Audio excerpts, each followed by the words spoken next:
Tribes பார்வையாளர்களுக்கு வணக்கம். இன்று நம்மோடு இணைந்துள்ள சிறப்பு விருந்தினர் இடதுசாரி செயல்பாட்டாளர் தோழர் நாதன் அவர்கள். வாருங்கள், அவரோடு உரையாடலாம். தோழர் வணக்கம். வணக்கம். இந்தியா கூட்டணி கட்சிகளினுடைய கூட்டம் அதில் நடைபெற்றது குறித்து தொடர்ச்சியாக விவாதிச்சுட்டு இருக்கிறோம். அதில் ஒரு அம்சமாக அந்த கூட்டத்தில் ராகுல் காந்தி தான் பேசிய உரையை கடந்த 11ஆம் தேதி வெளியிட்டார். அது ஒரு பேசு பொருளாக மாறி இருக்குது. அது தொடர்பாக திமுகவின் அதிகாரப்பூர்வ நாளேடான முரசொலியில் இந்த இந்தியா கூட்டணியின் ஒற்றுமையை குலைத்தவரே ராகுல் தான் அப்படின்ற ஒரு தலைப்புல ஒரு கட்டுரை வெளியாகிருக்குது. அந்த கட்டுரையில் மிக முக்கியமான ஒரு விஷயத்த அவங்க சொல்றாங்க. தமிழ்நாட்டில் நடந்த கதை ஊரறிந்ததாகும். திமுகவுடன் கூட்டணி வைத்து கொண்டே காங்கிரஸ் செய்த கழுத்தறுப்புகள் ராகுல் ஆசீர்வாதத்துடன் செய்யப்பட்டவையே ஆகும். இன்றைக்கு அவர்கள் சேர்ந்துள்ள கட்சியின் தலைவர் இந்தியா கூட்டணிக்குள் வரமாட்டேன் என்று பெப்பே காட்டியதும் தான் ராகுல் காந்தி நல்ல பிள்ளை வேஷம் போடுகிறார்.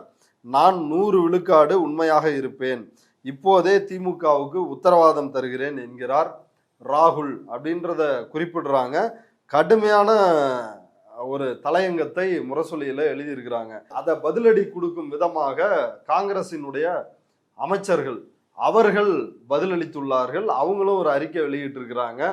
அவங்க என்ன சொல்றாங்கன்னா, முரசொலி இந்த கிறுக்கல்கள் எல்லாம் நிறுத்திக்கல அப்படின்னா நாங்க இன்னும் பதிலடி கொடுக்க வேண்டியது இருக்கும். நீங்க பாஜக ஆசீர்வாதத்தோடு அதிமுக திமுக சேர்ந்து ஆட்சி அமைப்பதாக இருந்தீங்க. மதச்சார்பற்ற ஒரு சக்தியா விஜய் இருக்கிறாரு. அதனாலதான் எங்க தயவை நாடினார். இல்லைன்னா அவர் அதிமுகவுக்கு போயிருக்கலாம். காங்கிரஸையும் இடதுசாரிகள் விசிக இவங்களை எல்லாரையும் அவர் கூப்பிட்டதனுடைய நோக்கமே ஒரு மதச்சார்பின்மையை பாதுகாப்பதற்காக தான் கூப்பிட்டாங்க. அது எங்களோட கடமையும் கூட.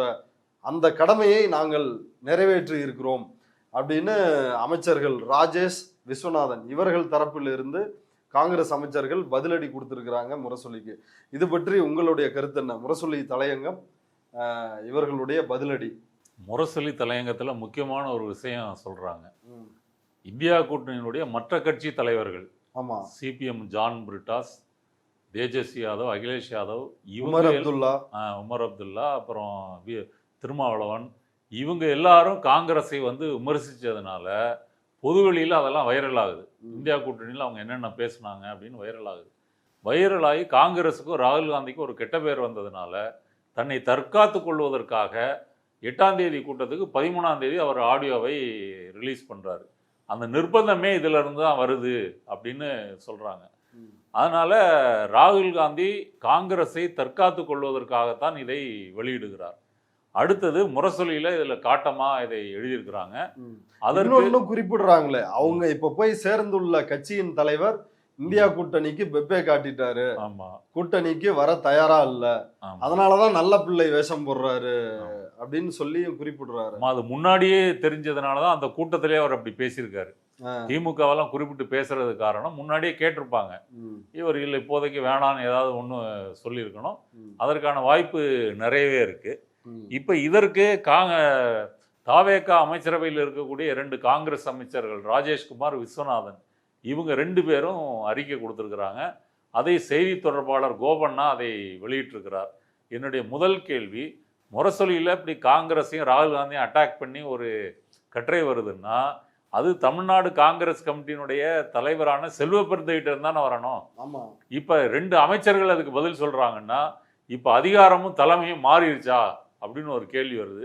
இல்லை காங்கிரஸில் இருக்கக்கூடிய கோஷ்டி சண்டையை பிரதிபலிக்குதா அப்படின்னு ஒரு கேள்வி வருது. ஒன்று. அடுத்தது இவங்க முதல்ல அவர்கள் கொடுத்துருக்கிற பதிலில் முதல்ல என்ன கேட்குறாங்க அப்படின்னு சொன்னால், அதாவது திமுக தொண்டர்களின் உழைப்பினால்தான் காங்கிரஸ் அமைச்சர்கள், காங்கிரஸ் எம்எல்ஏக்கள் 5 பேர் ஜெயிச்சிருக்கிறாங்க அப்படின்னு சொன்னோன்னா அவங்களுக்கு கோபம் வருது. நீங்கள் திமுகவினுடைய உழைப்பை வாங்கித்தான் காங்கிரஸ் ஜெயிச்சது உண்மைன்னா காங்கிரசினுடைய ஆதரவுனால் தான் திமுகவும் ஜெயிச்சது உண்மை அப்படின்னு சமப்படுத்திட்டு, அது இங்க இருந்து சொல்லு. அவங்க 1967 காங்கிரஸில் இருந்து வெளியேறிய ராஜாஜி, அதற்கு பிறகு 71 இந்திரா காங்கிரஸ், இப்படி வரிசையா, அதுக்கு பிறகு காமராஜர், அப்புறம் இப்ப இதுல தமிழ் மாநில காங்கிரஸ் மூப்பனாரு, இப்படி வரைக்கும் எல்லா காங்கிரஸ் தலைவர்களோடையும் நீங்க கூட்டணி வச்சிருக்கிறீங்க அப்படின்னு சொல்ல வராங்க. 88 மட்டும் கூட்டணி இல்லையா, 89 கூட்டணி இல்லை, ஆனால் 4 முனை போட்டின்றதுனால ஜெயிச்சிட்டீங்க அப்படின்னு சொல்றாங்க. இதில் பாயிண்ட் என்னன்னா, காங்கிரஸ் உதவினால திமுக ஜெயிச்சுதா, திமுக உதவினால காங்கிரஸ் ஜெயிச்சுதா? இப்போ இதுக்கு வந்து என்ன பதில் சொல்லலாம் அப்படின்னு சொன்னால், இவர்கள் சொல்லியிருக்கிறபடி பார்த்தா திமுகவினுடைய வெற்றிக்கு வந்து காங்கிரஸ் முக்கியமான காரணம் இருக்குது அப்படின்னு சொல்கிறாங்க. இவர்கள் 2016 தனித்து போட்டியிட்ட போது வாங்கிய வாக்கு சதவீதம் என்ன? அதுவே இவர்களுடைய உண்மை முகத்தை தெரிஞ்சு ரொம்ப சொற்ப 2-3 கூட அவங்க வாங்க முடியலை. அடுத்தது, இந்த மோடி பதவியேற்ற பிறகும் சரி, இல்லை 2021 சட்டமன்ற தேர்தல் முடிந்ததும் பிறகும் சரி, தமிழ்நாடு காங்கிரஸினுடைய ஆக்டிவிட்டிஸ் என்ன செஞ்சாங்க? இங்கே மோடி அமித்ஷா இத்தனை வாட்டி வந்துட்டு போயிருக்கிறாங்களே, அந்த அளவுக்கு ராகுல் காந்தி வந்தாரா? அவங்க வந்ததில் 10ல் 1 பங்கு கூட இவர் வரவில்லை. அடுத்தது, இவர்கள் சொல்லுகின்ற மதச்சார்பின்மை, இந்துத்துவ எதிர்ப்பு, சமூக நீதி, மாநில சுயாட்சி, சமூக நீதி, இதற்காக இந்த 10 ஆண்டுகளில் அல்லது 5 ஆண்டுகளில் காங்கிரஸ் கட்சி என்ன போராட்டம் நடத்திருக்கு, என்ன மாநாடு போட்டிருக்கு, இல்லை திருப்பரங்குன்றம் மாணிக்கம் தாகூருடைய தொகுதியில் தான் வருது, அது குறித்து அவர் ஏதாவது பேசியிருக்காரா? இல்லை ஒரு பூத் லெவல் கமிட்டி அது மாநிலம் முழுக்க அந்த கூட்டத்தை நடத்தியிருக்காங்களா? பிஜேபியே வந்து அவர் மிரளச் செய்யும் வகையில் ஏதாவது ஆர்ப்பாட்டம் பண்ணியிருக்காங்களா? இல்லை ஒரு வருஷத்துக்கு ஒரு மாநாடு போட்டிருக்காங்களா? எதுவும் செய்யலை. இப்போ அண்ணாமலை பிஜேபியில் வந்து பிஜேபிக்கு ஒரு வேகம் கிடைச்சி அவங்க வந்து ஒரு மீடியாவில் அடிபட்ட அளவுக்கு கூட இங்கே காங்கிரஸ் ஒன்றுமே பண்ணலையே. அப்போ காங்கிரஸ் என்பது தலைவர்கள் இருக்கின்ற ஒரு கட்சி. அடுத்தது, இவர்களுக்கு ஒரு பெருந்தன்மையாக இவர்களுக்கு வந்து ஒரு சீட்டு கொடுக்கணும், பாரம்பரிய கட்சி அப்படின்னு ஒரு இந்தியா கூட்டணியெல்லாம் கணக்கு பண்ணி ஒரு பாவம் பார்த்து கொடுக்கப்பட்டதான் 28 சீட்டு. அந்த 28 சீட்டை இவர்கள் விஜயை காமிச்சு தான் பேரம் பேசி வாங்குறாங்க. அதனால் திமுக ஆதரவுனால காங்கிரஸ் வெற்றி பெற்றதா, காங்கிரஸ் ஆதரவுனால திமுக வெற்றி பெற்றதான்னா திமுகவுக்கு எந்த ஆதாயமும் இல்லை. ஒரு தொகுதிக்கு ஒரு 2000-3000 வாக்கு இருந்தாலே அதிகம். யாருக்கு? காங்கிரஸுக்கு. ஆமாம், இது கன்னியாகுமரியில் தான் உங்களுக்கு செல்வாக்கு இருக்கு. ஆமாம். அடுத்தது, இவங்க சொல்ல வர்றது என்னன்னா, மதசார்பற்ற கூட்டணிகளினுடைய கட்சி ஆதரவை பெற்றதுனால விஜய் வந்து இந்த கொள்கைகளில் உறுதியாக இருக்கிறார். என்ன கொள்கைகளில்? மதச்சார்பின்மை, சமூக நீதி, மாநில சுயாட்சி, இந்த கொள்கையில் உறுதியாக இருக்கிறாராம். எதனால்? இவங்கள்ட்ட ஆதரவு கேட்டதுனால. சரி, அப்போ சிவி சண்முகம், எஸ்பி வேலுமணி எதுக்காக போய் பார்த்தாரு? அவர்களுடைய 25 வாக்குகள் எதற்காக வந்துச்சு? அதுக்கு பிறகு 4 எம்எல்ஏக்கள்லேயே ராஜினாமா பண்ணாங்க. இப்போ லேட்டஸ்டாக வந்து விஜயபாஸ்கர் ராஜினாமா பண்ணிட்டு வர வேண்டிய அவசியம் என்ன? அப்போ விஜயினுடைய செயல்பாட்டிலிருந்து அவர் மதச்சார்பின்மை கொள்கையை கடைபிடிச்சாரா, மாநில சுயாட்சியை கடைபிடிச்சாரா? அப்படி எதுவும் இல்லை. இவங்கள்ட்ட ஆதரவு கேட்டோடனே அந்த தகுதி அவங்களுக்கு வந்துருச்சான். சரி, இப்போ திருப்பரங்குன்றத்தில் என்னாச்சு?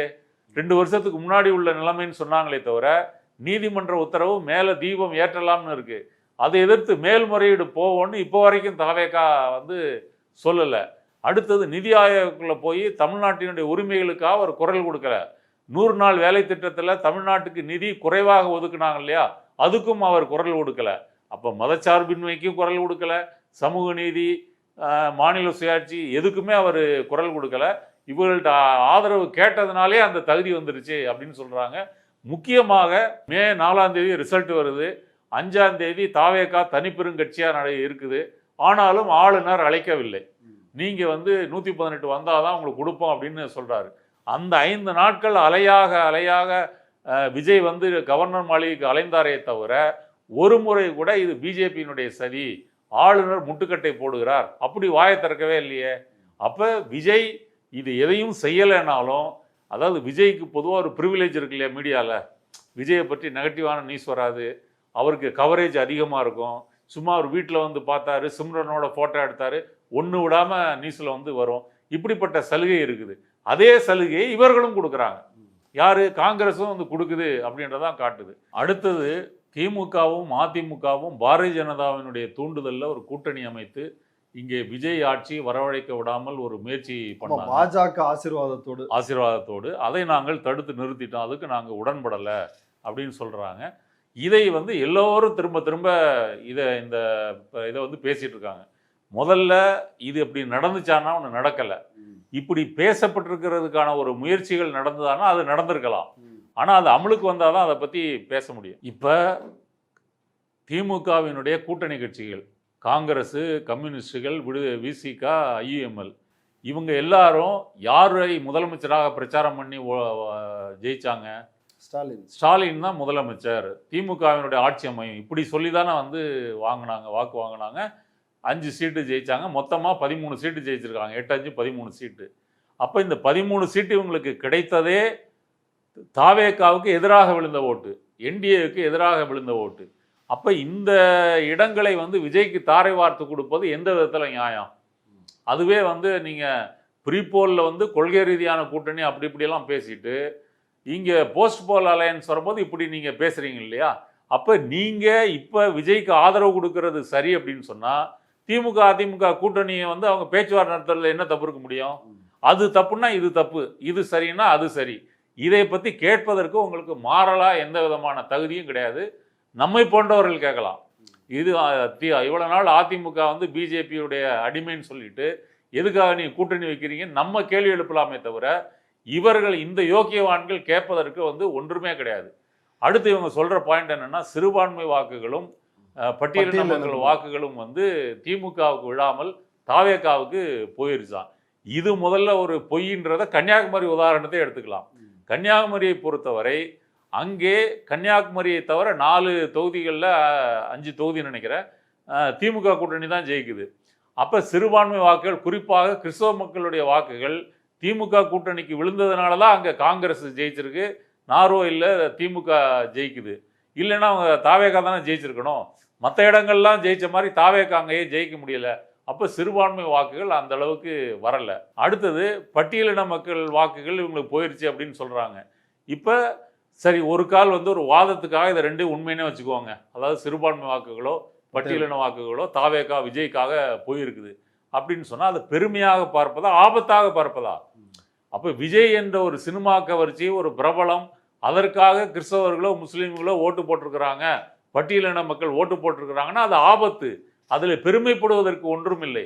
அது மக்கள்கிட்ட போய் பிரச்சாரம் பண்ணி மக்களை வந்து விமர்சித்து அப்படி திருத்துறது தான் நம்மளுடைய வேலையாக இருக்கணுமே தவிர அதை வந்து ஒரு என்ன சொல்கிறது திமுகவினுடைய குறையாகவும் விஜயோட ஒரு நிறையாகவும் பார்ப்பதே அடிப்படை ஒரு புரிதல் இல்லாத பார்வை அப்படின்றது தான் சொல்ல முடியும். ஓகே, இப்போ இந்தியா கூட்டணிக்கு விஜய் வந்து வரல அப்படின்றத வந்து முரசொலி தலையங்கத்தில் சொல்கிறாங்க. அதனால தான் ராகுல் வந்து இப்போ நல்ல பிள்ளையாக வேஷம் போடுகிறார் அப்படின்னு. ஆனால் 29 தேர்தல் வரைக்கும் கூட்டணி 2 பேரும் அந்த ஒப்பந்தத்தின் அடிப்படையில் தானே தாவேகா அரசை காங்கிரஸ் வந்து ஆதரிக்குது. ஆமாம், அப்போ அவங்க இந்தியா கூட்டணியில் இருக்கிற மாதிரி தானே ஒரு கணக்கு இருக்கிற மாதிரி கணக்கு.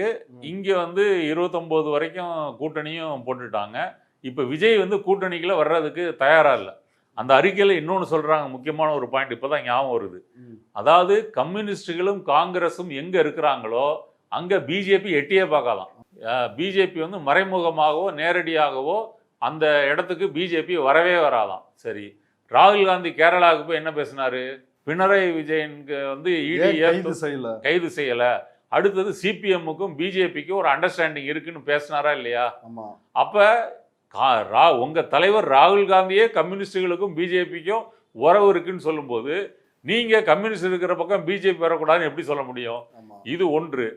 ஃப்ரண்ட் லைன்ல ஒரு கட்டுரையே வந்திருக்குது. வெஸ்ட் பெங்கால்ல சிபிஎம் வந்து பிஜேபிக்கு ஓட்டு போட்டிருக்காங்க. சுவேந்த அதிகாரி நன்றி தெரிவிச்சிருக்காரு. அவரு தொகுதியில் மம்தா பானர்ஜியை தோற்கடிப்பதற்கு 10,000 வாக்குகள் சிபிஎம் வாக்குகள் வந்திருக்குன்னு அவர் வந்து சொல்றாரு. அப்போ இதையெல்லாம் அடுத்தது காங்கிரஸ் பக்கத்தை எடுத்துங்க. காங்கிரஸை பொறுத்த வரைக்கும் வட இந்தியாவில் பிஜேபிக்கு ஒரு பெரிய மேன் பவர் அனுப்பக்கூடிய ஏஜென்சி வந்து காங்கிரஸ் தான். அது சாதாரண ஆட்கள் இல்லை, தலைவர்கள், எம்பிக்கள், எம்எல்ஏக்கள், முக்கியமான நிர்வாகிகள், தலைவர்கள் அனுப்பிக்கிட்டு இருக்கிறாங்க. அதில் மாநில தலைவராக இருந்தவங்க, முக்கியமான அமைச்சராக இருந்தவங்க, இப்போ சுவேந்த அதிகாரி மாதிரி எவ்வளோ பேர் போயிருக்கிறாங்க. அப்போ இதையெல்லாம் பார்க்கும்போது என்ன தெரியுது?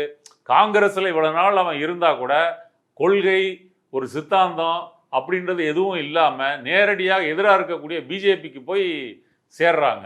இப்போ அசாம் காங்கிரஸ் தலைவர் முன்னாடி இருந்த பூபன் போரா வந்து பிஜேபியில் போராடினோன்னா ராகுல் காந்தி ஃபோன் பண்ணுறாரு, பிரியங்கா காந்தி நேரில் அனுப்புகிறாரு.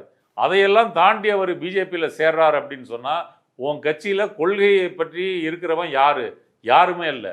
அப்போ காங்கிரஸாக இருந்தாலும் சரி, கம்யூனிஸ்டுகளாக இருந்தாலும் சரி, ஒருத்தருக்கு ஒருத்தர் குற்றம் சாட்டிக்கிறத பார்த்தாலும் சரி, பிஜேபியை இவர்கள் எதிர்த்து நிற்கவில்லை அப்படின்னு தான் ஆகுது. ஆனால் இங்கே பெருமையாக அதை வந்து சொல்கிறாரு.